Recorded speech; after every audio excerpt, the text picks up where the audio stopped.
Every time I have the zechus, the merit to be in the old city of Yerushalayim, I pause when I see this beautiful menorah that's encased so that no one touches it, a golden menorah.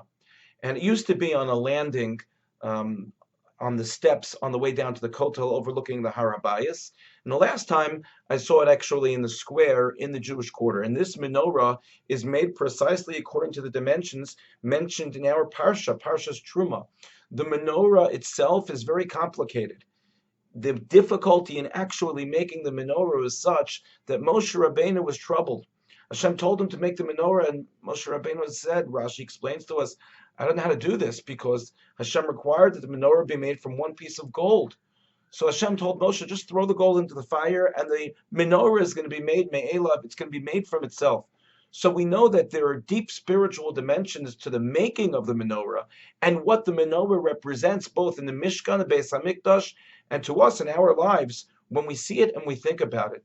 And I think this is really described in one of the explanations brought down by the Beis Yisrael, the insights that he has about the menorah. He says, the menorah has shisha kanim. It's got 6 branches. And then it has its middle, it has its center, the foundation, the base, and the center. All of the branches come from the center. And he points out that the branches which are furthest from the center are the branches which are the longest, which are the biggest.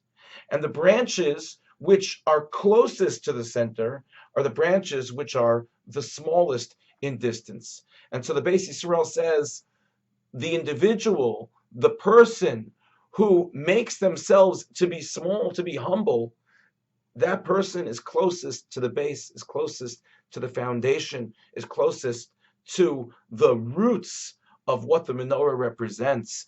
But the individual who makes themselves out to be great, who needs to promote themselves, who needs to project themselves onto other people, that individual goes further and further from that foundation, from that solid center of what the menorah represents. And I'd like to suggest and take the Beis Yisrael even one little step further, and that is when an individual is so focused on their own sense of haughtiness and telling everyone how great they are, that individual who needs to make themselves big, that individual moves further away from their own base, from their own foundation, from their own center, and that's the center of their self. The individual who is maktin, who humbles themselves, that individual has a shorter distance to their true self.